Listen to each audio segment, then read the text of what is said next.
Oi, queridos. Vamos continuar com as nossas histórias desse livro tão especial. Mas antes eu quero agradecer a vocês que estão se inscrevendo no nosso canal. Muito obrigado. E você que tem assistido os nossos vídeos, se você tem gostado, eu quero te pedir que você também se inscreva aqui no nosso canal. Dê o like, compartilhe, para que nossos vídeos possam chegar a mais crianças e adolescentes e assim eles estarem aprendendo desse livro tão precioso. E você vai estar nos ajudando a divulgar a palavra do Senhor. E a esse Deus da Bíblia, eu peço que Ele abençoe sua vida, abençoe sua família e a Ele sempre toda a honra, toda a glória.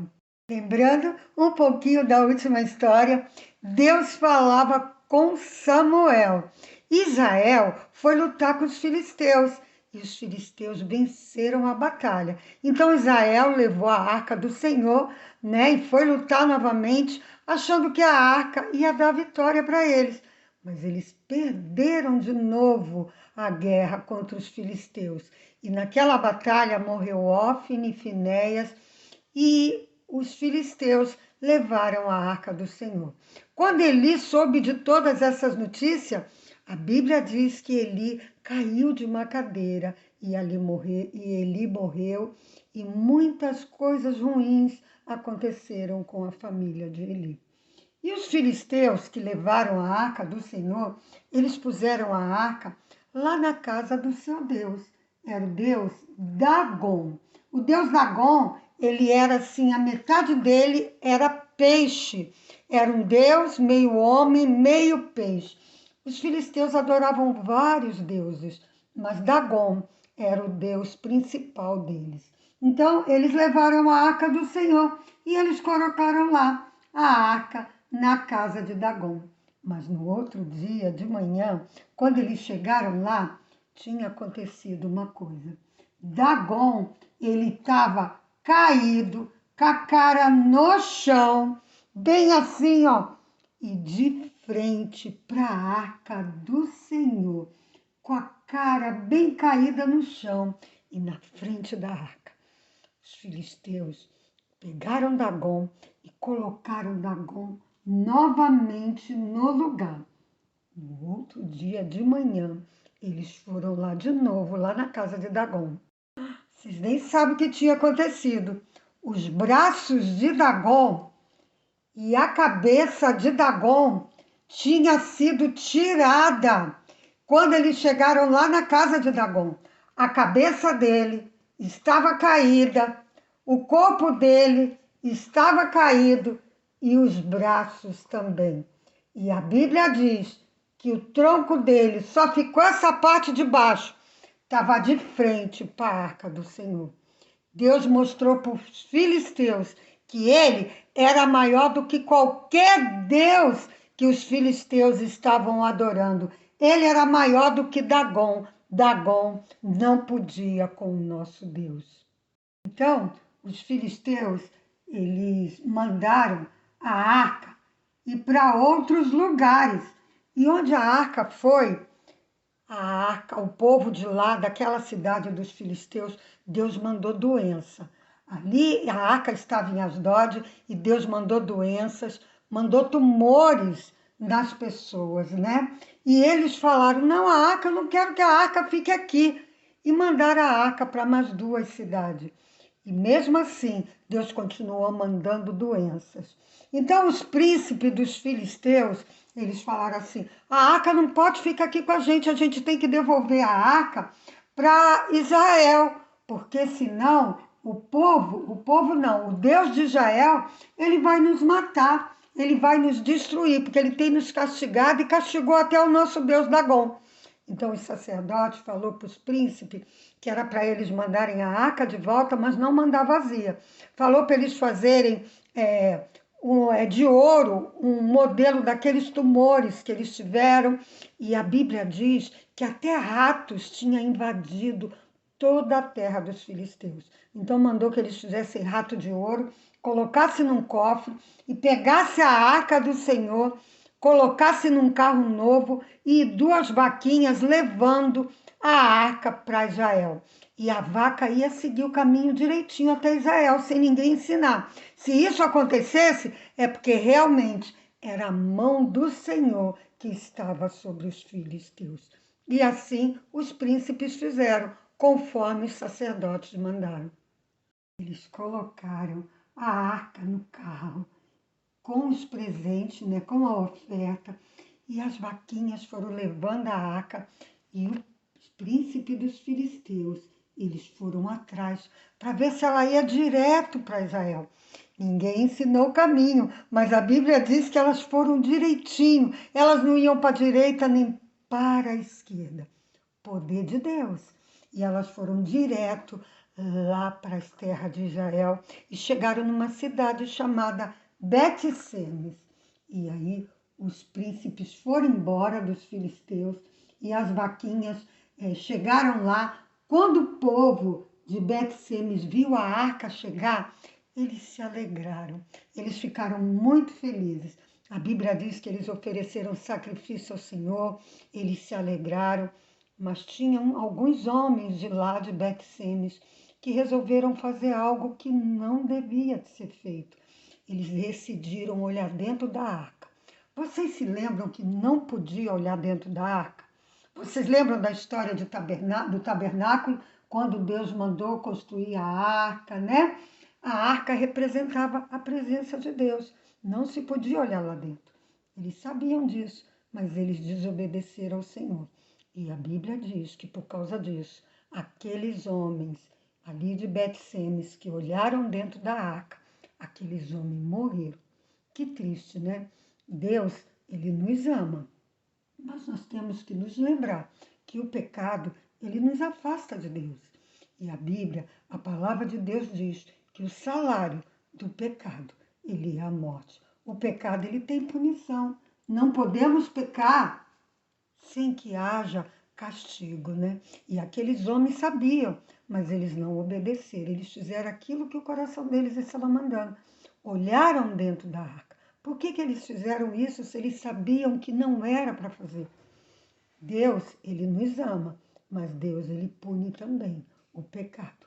Não podemos nos esquecer disso. E por causa disso, aqueles homens de Bet-Seme, eles morreram.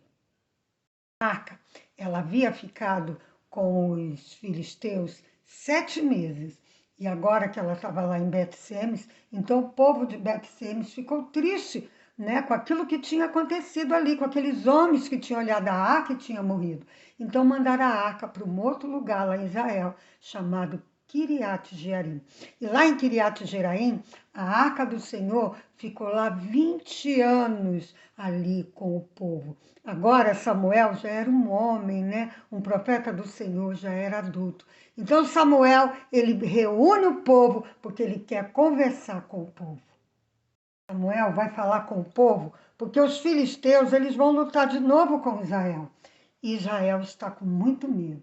Então Samuel, ele reúne o povo e ele fala para o povo que é para o povo tirar do meio deles aqueles ídolos que eles tinham. Samuel sabia que aquele povo não estava fazendo as coisas que agradavam ao Senhor. E ele disse: se arrependam dos seus pecados, tirem esses ídolos do meio de vocês, adorem ao Senhor de verdade, de todo o coração. Confiem no Senhor, não tenham medo e o Senhor vai nos dar a vitória. Eu vou ler para vocês um versículo da palavra do Senhor que fala isso, que nós devemos de confiar no Senhor e não ter medo. Lá no livro de Isaías, capítulo 12, versículo 2, e diz assim: eis que Deus é a minha salvação, confiarei e não temerei, porque o Senhor Deus é a minha força e o meu cântico. Ele se tornou a minha salvação. Que versículo maravilhoso! Nele confiarei e não temerei. Sabe, meus queridos, Deus quer que a gente confie nele, mesmo nos momentos das dificuldades, nos momentos em que a gente tem medo. Confie em Deus e não tenha medo. Talvez você esteja passando por alguma dificuldade, por algum problema, talvez na escola, talvez em casa com os seus pais, né? Mas não tenha medo, conte para Deus seus problemas, Conte para Deus suas dificuldades. Confia nele e ele vai te dar vitória. Ele quer que eu e você confie nele e que a gente não tenha medo. E assim, Israel, a Bíblia diz que eles tiraram os ídolos do meio deles. Eles confessaram seus pecados, eles se arrependeram, né? Diante do Senhor, tiraram todos aqueles ídolos e jogaram fora e serviram ao Senhor de todo o coração. E eles falaram para Samuel: Samuel, ora por nós quando a gente estiver na batalha, ore pela gente, fale com Deus para que a gente vença a batalha. E Samuel fez isso. Quando o povo foi lá lutar, a Bíblia diz que Samuel, ele orava ao Senhor, ele oferecia sacrifícios ao Senhor e ele clamava ao Senhor pelo povo de Israel. E enquanto Samuel orava, clamava ao Senhor pelo povo e o povo lutava, aconteceu um milagre. A Bíblia, a palavra de Deus diz que Deus mandou trovões. De repente tudo ficou escuro e veio trovões, raios caíram sobre os filisteus. Os filisteus ficaram aterrorizados, com muito medo, e eles fugiram e Israel venceu a batalha. Que Deus maravilhoso! Israel agora confiava em Deus. Israel não tinha mais medo. Confie em Deus, meu querido. Não tenha medo. Ele é poderoso para te ajudar. Confie sempre nele, mesmo nos momentos mais difíceis, porque ele ama você, meu querido. E Deus, ele quer ajudar você. Ele quer que a gente confie nele. E assim, Israel agora venceu a batalha. E Samuel, ele continuou agora cuidando do povo, ensinando o povo a palavra do Senhor. E a Bíblia diz que ele morava lá em Ramá e ele pregava a palavra de Deus, ensinava para o povo, ele se tornou um juiz. Ele passou a julgar a Israel, né? E ele ia todo ano em algumas cidades para ensinar a palavra e o povo ia lá onde Samuel morava para oferecer sacrifícios e ouvir a palavra do Senhor. Samuel foi um servo fiel ao Senhor, obedecendo a palavra de Deus, falando com o Senhor, ouvindo a voz do Senhor e ensinando a palavra para o povo. Deus, ele quer falar com a gente ainda hoje. E hoje, Deus fala comigo e com você através da sua palavra. É um dos meios que Deus fala com a gente. E na palavra de Deus tem tudo aquilo que a gente precisa saber do nosso Salvador. Você já aceitou Jesus como Salvador? Já confiou nesse Deus maravilhoso e já pediu para ele fazer morada dentro do seu coração? Ainda não fez isso, meu querido? O que você está esperando? Se você entende que você é pecador, confessa para ele o seu pecado, peça perdão e peça para ele fazer morada dentro do seu coração. E se você já tem Jesus, confie nele de todo o seu coração. E se houve momentos que você duvidou do Senhor, às vezes acontece comigo também. Às vezes tem por momentos que eu esqueço, né? E esqueço de confiar no meu Deus, eu tenho medo.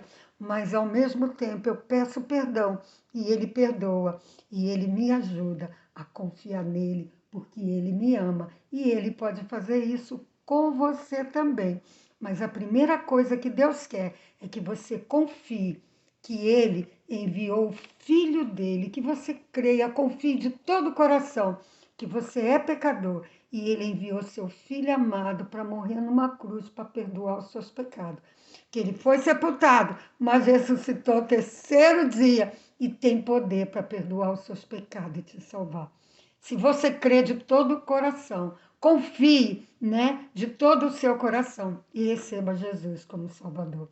Que ele abençoe você, que ele abençoe sua família. Lembra-se que tu é precioso para ele, tu vale mais do que o mundo inteiro, mais do que ouro e prata, porque ele ama muito, muito você. Que ele te abençoe, em nome de Jesus. Amém.